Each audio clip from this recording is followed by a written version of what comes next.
وَإِذْ قَالَ رَبُّكَ لِلْمَلَائِكَةِ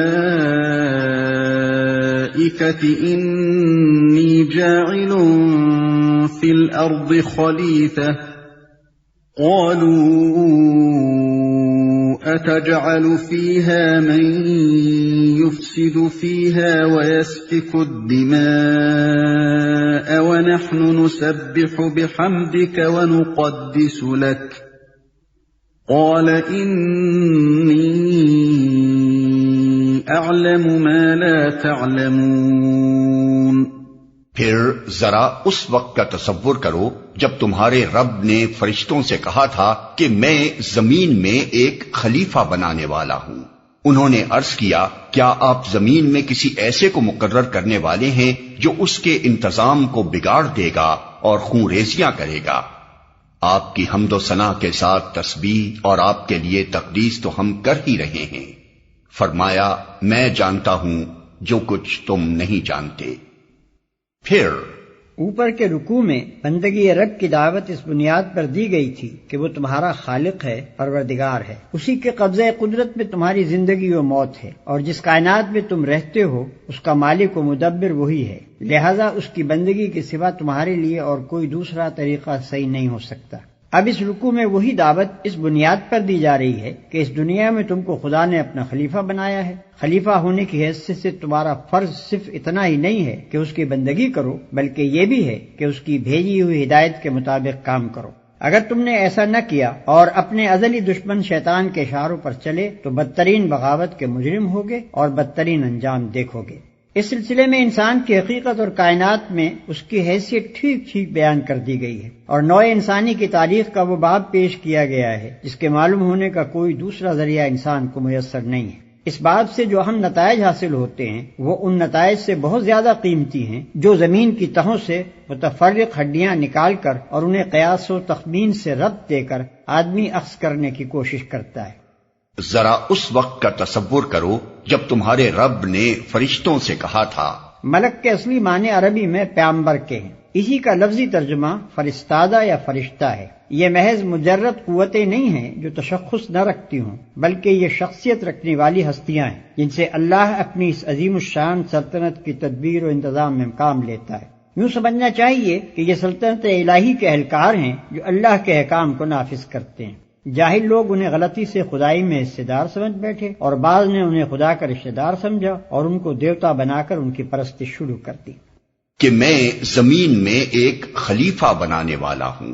خلیفہ وہ جو کسی کی ملک میں اس کے تفویض کردہ اختیارات اس کے نائب کی حیثیت سے استعمال کرے۔ خلیفہ مالک نہیں ہوتا بلکہ اصل مالک کا نائب ہوتا ہے۔ اس کے اختیارات ذاتی نہیں ہوتے بلکہ مالک کے عطا کردہ ہوتے ہیں۔ وہ اپنے منشا کے مطابق کام کرنے کا حق نہیں رکھتا بلکہ اس کا کام مالک کے منشا کو پورا کرنا ہوتا ہے۔ اگر وہ خود اپنے آپ کو مالک سمجھ بیٹھے اور تفویض کردہ اختیارات کو منمانے طریقے سے استعمال کرنے لگے، یا اصل مالک کے سوا کسی اور کو مالک تسلیم کر کے اس کے منشا کی پیروی اور اس کے احکام کی تعمیل کرنے لگے، تو یہ سب غداری اور بغاوت کے افعال ہوں گے۔ اور خون ریزیاں کرے گا۔ یہ فرشتوں کا اعتراض نہ تھا بلکہ استفہام تھا۔ فرشتوں کی کیا مجال کہ خدا کی کسی تجویز پر اعتراض کریں؟ وہ خلیفہ کے لفظ سے یہ تو سمجھ گئے تھے کہ اس زیر تجویز مخلوق کو زمین میں کچھ اختیارات سپرد کیے جانے والے ہیں، مگر یہ بات ان کی سمجھ میں نہیں آتی تھی کہ سلطنت کائنات کے اس نظام میں کسی بااختیار مخلوق کی گنجائش کیسے ہو سکتی ہے، اور اگر کسی کی طرف کچھ ذرا سے بھی اختیارات منتقل کر دیے جائیں تو سلطنت کے جس حصے میں بھی ایسا کیا جائے گا وہاں کا انتظام خرابی سے کیسے بچ جائے گا۔ اسی بات کو وہ سمجھنا چاہتے تھے۔ آپ کی حمد و ثنا کے ساتھ تسبیح اور آپ کے لیے تقدیس تو ہم کر ہی رہے ہیں۔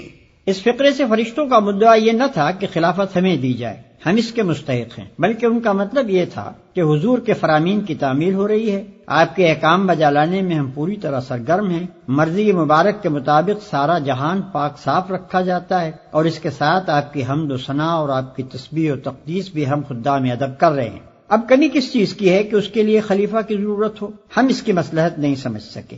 تسبیح کا لفظ ذو معنین ہے، اس کے معنی پاکی بیان کرنے کے بھی ہیں اور سرگرمی کے ساتھ کام اور انہماک کے ساتھ صحیح کرنے کے بھی۔ اسی طرح تقدیس کے بھی دو معنی ہیں، ایک تقدس کا اظہار و بیان، دوسرے پاک کرنا۔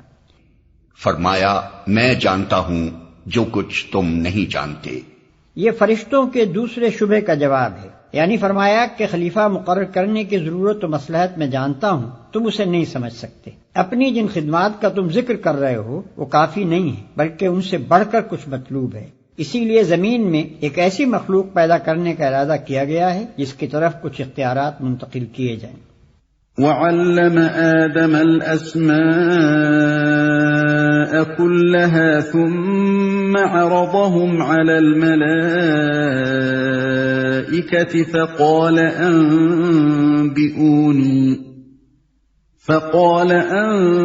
أَنبِئُونِي بِأَسْمَاءِ هَؤُلَاءِ إِن كُنتُمْ صَادِقِينَ۔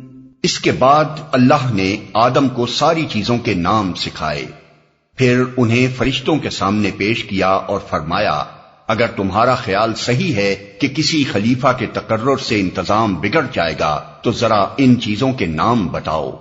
اس کے بعد اللہ نے آدم کو ساری چیزوں کے نام سکھائے۔ انسان کے علم کی صورت دراصل یہی ہے کہ وہ ناموں کے ذریعے سے اشیاء کے علم کو اپنے ذہن کی گرفت میں لاتا ہے، لہذا انسان کی تمام معلومات دراصل اسماء اشیاء پر مشتمل ہیں۔ آدم کو سارے نام سکھانا گویا ان کو تمام اشیاء کا علم دینا تھا۔ قالوا سبحانك لا علم لنا إلا ما علمتنا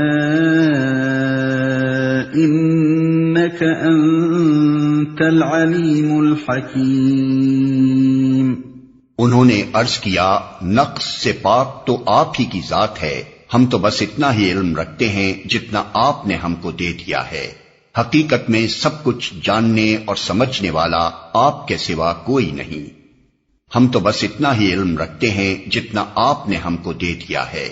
ایسا معلوم ہوتا ہے کہ ہر فرشتے اور فرشتوں کے ہر صنف کا علم صرف اسی شعبے تک محدود ہے جس سے اس کا تعلق ہے۔ مثلا ہوا کے انتظام سے جو فرشتے متعلق ہیں وہ ہوا کے متعلق سب کچھ جانتے ہیں، مگر پانی کے متعلق کچھ نہیں جانتے۔ یہی حال دوسرے شعبوں کے فرشتوں کا ہے۔ انسان کو ان کے برعکس جامع علم دیا گیا ہے، ایک ایک شعبے کے متعلق چاہے وہ اس شعبے کے فرشتوں سے کم جانتا ہو، مگر مجموعی حیثیت سے جو جامعیت انسان کے علم کو بخشی گئی ہے وہ فرشتوں کو میسر نہیں ہے۔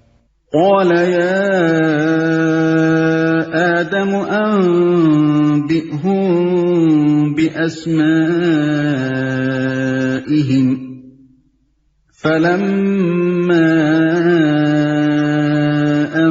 أنبأهم بأسمائهم قال ألم أقل لكم إني أعلم غيب السماوات والأرض قال ألم أقل لكم إني أعلم غيب السماوات والأرض وأعلم ما تبدون وما كنتم تكتمون۔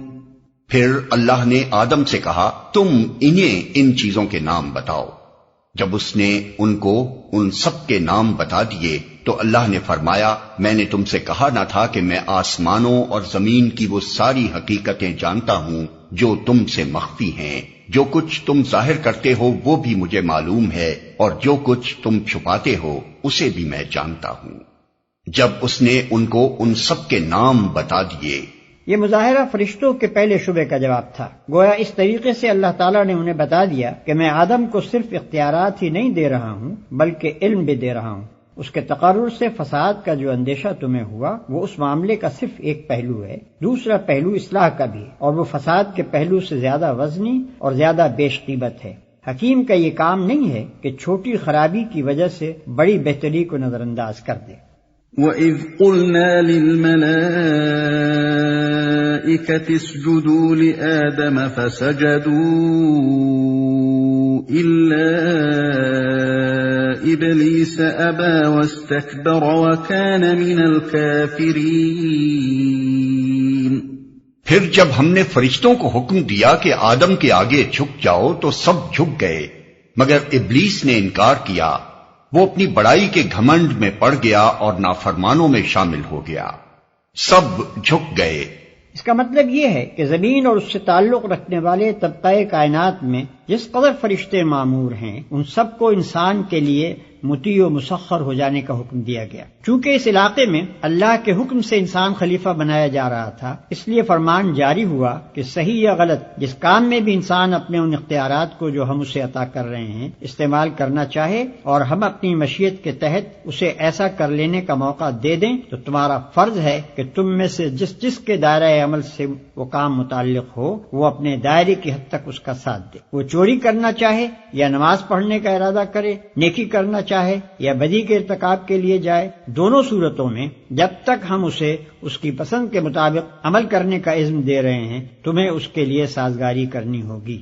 مثال کے طور پر اس کو یوں سمجھیے کہ ایک فرمانروا جب کسی شخص کو اپنے ملک کے کسی صوبے یا ضلع کا حاکم مقرر کرتا ہے تو اس علاقے میں حکومت کے جس قدر کارندے ہوتے ہیں ان سب کا فرض ہوتا ہے کہ اس کی اطاعت کریں، اور جب تک فرمانروا کا منشا یہ ہے کہ اسے اپنے اختیارات کے استعمال کا موقع دے اس وقت تک اس کا ساتھ دیتے رہیں، قطع نظر اس سے کہ وہ صحیح کام میں ان اختیارات کو استعمال کر رہا ہے یا غلط کام میں۔ البتہ جب جس کام کے بارے میں بھی فرمانروا کا اشارہ ہو جائے کہ اسے نہ کرنے دیا جائے تو وہیں ان حاکم صاحب کا اقتدار ختم ہو جاتا ہے اور انہیں ایسا محسوس ہونے لگتا ہے کہ سارے علاقے کے اہلکاروں نے گویا ہڑتال کر دی ہے، حتیٰ کہ جس وقت فرمانروا کی طرف سے ان حاکم صاحب کی معزولی اور گرفتاری کا حکم ہوتا ہے تو وہی ماتحت و خدام جو کل تک ان کے اشاروں پر حرکت کر رہے تھے ان کے ہاتھوں میں ہتکڑیاں ڈال کر انہیں کشا کشا دارالفاسقین کی طرف لے جاتے ہیں۔ فرشتوں کو آدم کے لیے سرب سجود ہو جانے کا جو حکم دیا گیا تھا اس کی نوعیت کچھ اسی قسم کی تھی۔ ممکن ہے کہ صرف مسخر ہو جانے ہی کو سجدے سے تعبیر کیا گیا ہو، مگر یہ بھی ممکن ہے کہ اس انقیاد کی علامت کے طور پر کسی ظاہری فعل کا بھی حکم دیا گیا ہو، اور یہی زیادہ صحیح معلوم ہوتا ہے۔ مگر ابلیس نے انکار کیا۔ ابلیس کا لفظی ترجمہ انتہائی مایوس، اصطلاحاً یہ اس جن کا نام ہے جس نے اللہ کے حکم کی نافرمانی کر کے آدم اور بنی آدم کے لیے مطیع و مسخر ہونے سے انکار کر دیا اور اللہ سے قیامت تک کے لیے مہلت مانگی کہ اسے نسل انسانی کو بہکانے اور گمراہیوں کی طرف ترغیب دینے کا موقع دیا جائے۔ اسی کو الشیطان بھی کہا جاتا ہے۔ در حقیقت شیطان اور ابلیس بھی محض کسی مجرد قوت کا نام نہیں ہے، بلکہ وہ بھی انسان کی طرح ایک صاحب تشخص ہستی ہے۔ نیز کسی کو یہ غلط فہمی بھی نہ ہونی چاہیے کہ یہ فرشتوں میں سے تھا۔ آگے چل کر قرآن نے خود تصریح کر دی ہے کہ وہ جنوں میں سے تھا جو فرشتوں سے الگ مخلوقات کی ایک مستقل صنف ہے اور نافرمانوں میں شامل ہو گیا۔ ان الفاظ سے ایسا معلوم ہوتا ہے کہ غالباً ابلیس سجدے سے انکار کرنے میں اکیلا نہ تھا، بلکہ جنوں کی ایک جماعت نافرمانی پر آمادہ ہو گئی تھی، اور ابلیس کا نام صرف اس لیے لیا گیا ہے کہ وہ ان کا سردار اور اس بغاوت میں پیش تھا۔ لیکن اس آیت کا دوسرا ترجمہ یہ بھی ہو سکتا ہے کہ وہ کافروں میں سے تھا۔ اس صورت میں مطلب یہ ہوگا کہ جنوں کی ایک جماعت پہلے سے ایسی موجود تھی جو سرکش و نافرمان تھی، اور ابلیس کا تعلق اسی جماعت سے تھا۔ قرآن میں بالعموم شیاطین کا لفظ انہی جنوں اور ان کی ذریت نسل کے لیے استعمال ہوا ہے، اور جہاں شیاطین سے انسان مراد لینے کے لیے کوئی قرینہ نہ ہو وہاں یہی شیاطین جن مراد ہوتے ہیں۔ وَقُلْنَا يَا آدَمُ اسْكُنْ أَنْتَ وَزَوْجُكَ الْجَنَّةَ وَكُلَا مِنْهَا رَغَدًا حَيْثُ شِئْتُمَا ولا تقربا هذه الشجرة فتكونا من الظالمين۔ پھر ہم نے آدم سے کہا کہ تم اور تمہاری بیوی دونوں جنت میں رہو اور یہاں بفراغت جو چاہو کھاؤ، مگر اس درخت کا رخ نہ کرنا ورنہ ظالموں میں شمار ہوگے۔ اس درخت کا رخ نہ کرنا۔ اس سے معلوم ہوتا ہے کہ زمین یعنی اپنی جائے تقرر پر خلیفہ کی حیثیت سے بھیجے جانے سے پہلے ان دونوں کو امتحان کی غرض سے جنت میں رکھا گیا تھا تاکہ ان کے رجحانات کی آزمائش ہو جائے۔ اس آزمائش کے لیے ایک درخت کو چن لیا گیا اور حکم دیا گیا کہ اس کے قریب نہ پھٹکنا، اور اس کا انجام بھی بتا دیا گیا کہ ایسا کرو گے تو ہماری نگاہ میں ظالم قرار پاؤ گے۔ یہ بحث غیر ضروری ہے کہ وہ درخت کون سا تھا اور اس میں کیا خاص بات تھی کہ اس سے منع کیا گیا۔ منع کرنے کی وجہ یہ نہ تھی کہ اس درخت کی خاصیت میں کوئی خرابی تھی اور اس سے آدم و حوا کو نقصان پہنچنے کا خطرہ تھا، اصل غرض اس بات کی آزمائش تھی کہ یہ شیطان کی ترغیبات کے مقابلے میں کس حد تک حکم کی پیروی پر قائم رہتے ہیں۔ اس مقصد کے لیے کسی ایک چیز کا منتخب کر لینا کافی تھا، اسی لیے اللہ نے درخت کے نام اور اس کی خاصیت کا کوئی ذکر نہیں فرمایا۔ اس امتحان کے لیے جنت ہی کا مقام سب سے زیادہ موزوں تھا۔ دراصل اسے امتحان گاہ بنانے کا مقصود یہ حقیقت انسان کے ذہن نشین کرنا تھا کہ تمہارے لیے تمہارے مرتبہ انسانیت کے لحاظ سے جنت ہی لائق و مناسب مقام ہے، لیکن شیطانی ترغیبات کے مقابلے میں اگر تم اللہ کی فرمانبرداری کے راستے سے منحرف ہو جاؤ گے تو جس طرح ابتدا میں اس سے محروم کیے گئے تھے اسی طرح آخر میں بھی محروم ہی رہو گے۔ اپنے اس مقام لائق کی، اپنے اس فردوس سے گم گشتہ کی بازیاب تم صرف اسی طرح کر سکتے ہو کہ اپنے اس دشمن کا کامیابی سے مقابلہ کرو جو تمہیں فرمانبرداری کے راستے سے ہٹانے کی کوشش کرتا ہے، ورنہ ظالموں میں شمار ہوگے۔ ظالم کا لفظ نہایت معنی خیز ہے۔ ظلم در اصل حق تلفی کو کہتے ہیں۔ ظالم وہ ہے جو کسی کا حق تلف کرے۔ جو شخص خدا کی نافرمانی کرتا ہے وہ در حقیقت 3 بڑے بنیادی حقوق تلف کرتا ہے۔ اولاً خدا کا حق، کیونکہ وہ اس کا مستحق ہے کہ اس کی فرمانبرداری کی جائے۔ ثانیاً ان تمام چیزوں کے حقوق جن کو اس نے اس نافرمانی کے ارتکاب میں استعمال کیا، اس کے اعضائے جسمانی، اس کے قوائے نفس، اس کے ہم معاشرت انسان، وہ فرشتے جو اس کے ارادے کی تکمیل کا انتظام کرتے ہیں، اور وہ اشیاء جو اس کام میں استعمال ہوتی ہیں۔ ان سب کا اس پر یہ حق تھا کہ وہ صرف ان کے مالک ہی کی مرضی کے مطابق ان پر اپنے اختیارات استعمال کرے، مگر جب اس کی مرضی کے خلاف اس نے ان پر اختیارات استعمال کیے تو در حقیقت ان پر ظلم کیا۔ ثالثاً خود اپنا حق، کیونکہ اس پر اس کی ذات کا یہ حق ہے کہ وہ اسے تباہی سے بچائے، مگر نافرمانی کر کے جب وہ اپنے آپ کو اللہ کی سزا کا مستحق بناتا ہے تو دراصل اپنی ذات پر ظلم کرتا ہے۔ انہی وجوہ سے قرآن میں جگہ جگہ گناہ کے لیے ظلم اور گناہگار کے لیے ظالم کی اصطلاح استعمال کی گئی ہے۔ فَأَزَلَّهُمَا الشَّيْطَانُ عَنْهَا فَأَخْرَجَهُمَا مِمَّا كَانَا فِيهِ وَقُلْنَا اهْبِطُوا بَعْضُكُمْ لِبَعْضٍ عَدُوٌّ وَلَكُمْ فِي الْأَرْضِ مُسْتَقَرٌّ وَمَتَاعٌ إِلَىٰ حِينٍ۔ آخر کار شیطان نے ان دونوں کو اس درخت کی ترغیب دے کر ہمارے حکم کی پیروی سے ہٹا دیا اور انہیں اس حالت سے نکلوا کر چھوڑا جس میں وہ تھے۔ ہم نے حکم دیا کہ اب تم سب یہاں سے اتر جاؤ، تم ایک دوسرے کے دشمن ہو اور تمہیں ایک خاص وقت تک زمین میں ٹھہرنا اور وہیں گزر بسر کرنا ہے۔ تم ایک دوسرے کے دشمن ہو، یعنی انسان کا دشمن شیطان اور شیطان کا دشمن انسان۔ شیطان کا دشمن انسان ہونا تو ظاہر ہے کہ وہ اسے اللہ کی فرمانبرداری کے راستے سے ہٹانے اور تباہی میں ڈالنے کی کوشش کرتا ہے۔ رہا انسان کا دشمن شیطان ہونا تو فی الواقع انسانیت تو اس سے دشمنی ہی کی مقتضی ہے، مگر خواہشات نفس کے لیے جو ترغیبات وہ پیش کرتا ہے ان سے دھوکہ کھا کر آدمی اسے اپنا دوست بنا لیتا ہے۔ اس طرح کی دوستی کے معنی یہ نہیں ہے کہ حقیقتاً دشمنی دوستی میں تبدیل ہو گئی، بلکہ اس کے معنی یہ ہیں کہ ایک دشمن دوسرے دشمن سے شکست کھا گیا اور اس کے جال میں پھنس گیا۔ فَتَلَقَّى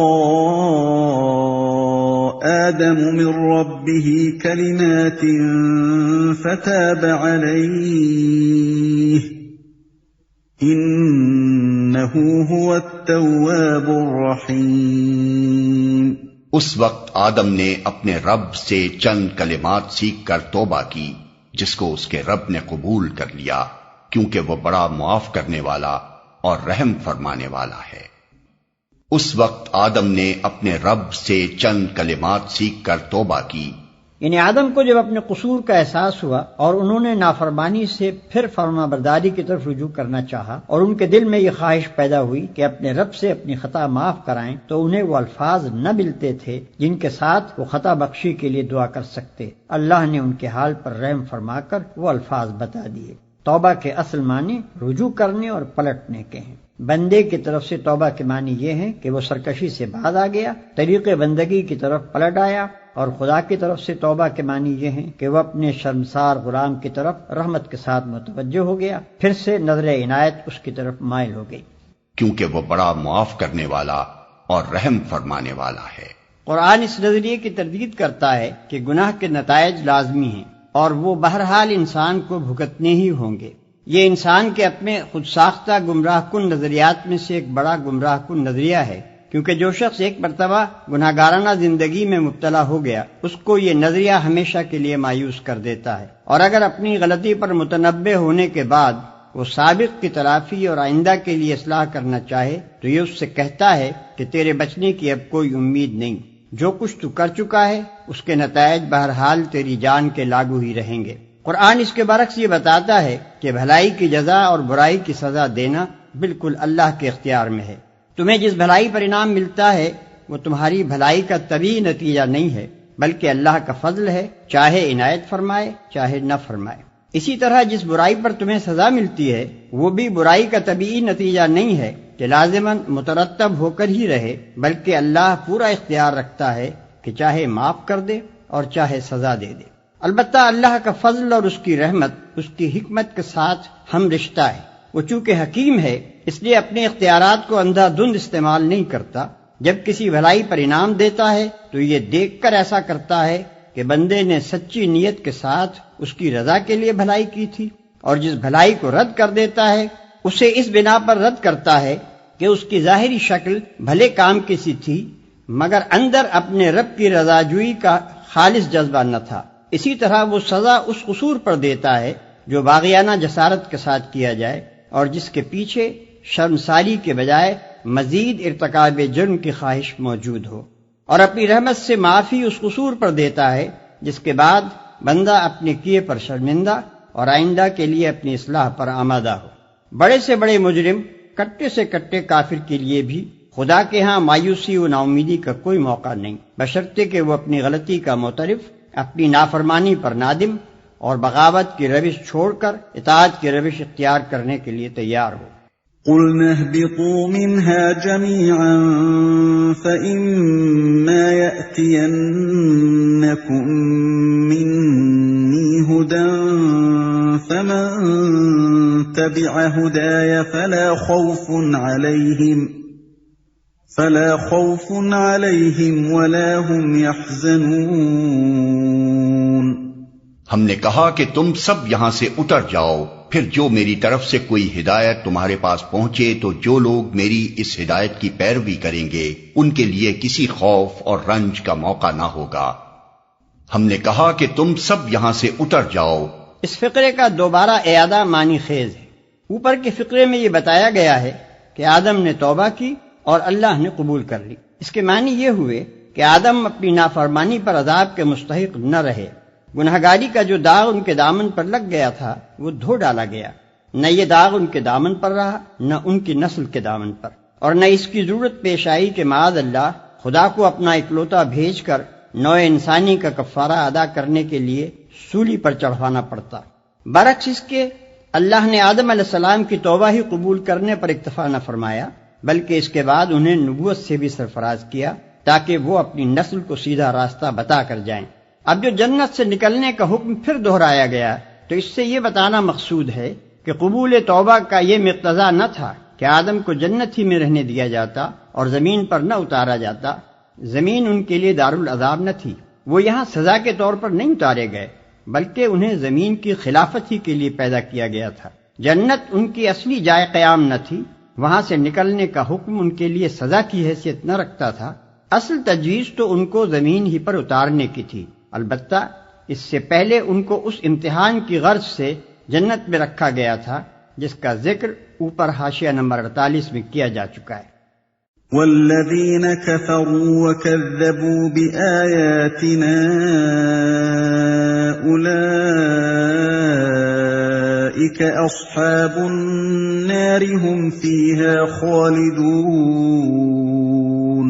اور جو اس کو قبول کرنے سے انکار کریں گے اور ہماری آیات کو جھٹلائیں گے وہ آگ میں جانے والے لوگ ہیں جہاں وہ ہمیشہ رہیں گے۔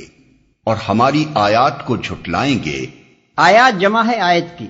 آیت کے اصلی معنی اس نشانی یا علامت کے ہیں جو کسی چیز کی طرف رہنمائی کرے۔ قرآن میں یہ لفظ 4 مختلف معنوں میں آیا ہے۔ کہیں اس سے مراد محض علامت یا نشانی ہی ہے، کہیں آثار کائنات کو اللہ کی آیات کہا گیا ہے کیونکہ مظاہر قدرت میں سے ہر چیز اس حقیقت کی طرف اشارہ کر رہی ہے جو اس ظاہری پردے کے پیچھے مستور ہے۔ کہیں ان معجزات کو آیات کہا گیا ہے جو انبیاء علیہ السلام لے کر آتے تھے، کیونکہ یہ معجزے دراصل اس بات کی علامت ہوتے تھے کہ یہ لوگ فرمانروائے کائنات کے نمائندے ہیں۔ کہیں کتاب اللہ کے فقروں کو آیات کہا گیا ہے کیونکہ وہ نہ صرف حق اور صداقت کی طرف رہنمائی کرتے ہیں بلکہ فی الحقیقت اللہ کی طرف سے جو کتاب بھی آتی ہے اس کے محض مضامین ہی میں نہیں، اس کے الفاظ اور انداز بیان اور طرز عبارت تک میں اس کے جلیل القدر مصنف کی شخصیت کے آثار نمایاں طور پر محسوس ہوتے ہیں۔ ہر جگہ عبارت کے سیاق و سباق سے بآسانی معلوم ہو جاتا ہے کہ کہاں آیت کا لفظ کس معنی میں آیا ہے۔ وہ آگ میں جانے والے لوگ ہیں جہاں وہ ہمیشہ رہیں گے۔ یہ نسل انسانی کے حق میں ابتدائے آفرینش سے قیامت تک کے لیے اللہ کا مستقل فرمان ہے، اور اسی کو تیسرے رکوع میں اللہ کے عہد سے تعبیر کیا گیا ہے۔ انسان کا کام خود راستہ تجویز کرنا نہیں ہے، بلکہ بندہ اور خلیفہ ہونے کی دو گنا حیثیتوں کے لحاظ سے وہ اس پر مامور ہے کہ اس راستے کی پیروی کرے جو اس کا رب اس کے لیے تجویز کرے، اور اس راستے کے معلوم ہونے کی دو ہی صورتیں ہیں، یا تو کسی انسان کے پاس براہ راست اللہ کی طرف سے وحی آئے، یا پھر وہ اس انسان کا اتباع کرے جس کے پاس وحی آئی ہو۔ کوئی تیسری صورت یہ معلوم ہونے کی نہیں ہے کہ رب کی رضا کس راہ میں ہے۔ ان دو صورتوں کے ماں سوا ہر صورت غلط ہے، بلکہ غلط ہی نہیں، سراسر بغاوت بھی ہے، جس کی سزا جہنم کے سوا اور کچھ نہیں۔ قرآن مجید میں آدم کی پیدائش اور نوع انسانی کی ابتدا کا یہ قصہ 7 مقامات پر آیا ہے، جن میں سے پہلا مقام یہ ہے اور باقی مقامات حسب ذیل ہیں۔ الاعراف رکوع 2، الحجر رکوع 3، بنی اسرائیل رکوع 7، الکہف رکوع 7، طٰہٰ رکوع 7، صاد رکوع 5۔ بائبل کی کتاب پیدائش باب اول، دوم و سوم میں بھی یہ قصہ بیان ہوا ہے، لیکن دونوں کا مقابلہ کرنے سے ہر صاحب نظر انسان محسوس کر سکتا ہے کہ دونوں کتابوں میں کیا فرق ہے۔ آدم علیہ السلام کی تخلیق کے وقت اللہ اور فرشتوں کی گفتگو کا ذکر تلمود میں بھی آیا ہے، مگر وہ بھی اس معنوی روح سے خالی ہے جو قرآن کے بیان کردہ قصے میں پائی جاتی ہے، بلکہ اس میں یہ لطیفہ بھی پایا جاتا ہے کہ جب فرشتوں نے اللہ سے پوچھا انسانوں کو آخر کیوں پیدا کیا جا رہا ہے، تو اللہ تعالی نے جواب دیا تاکہ ان میں نیک لوگ پیدا ہوں۔ بد لوگوں کا ذکر اللہ نے نہیں کیا، ورنہ فرشتے انسان کی تخلیق کی منظوری نہ دیتے۔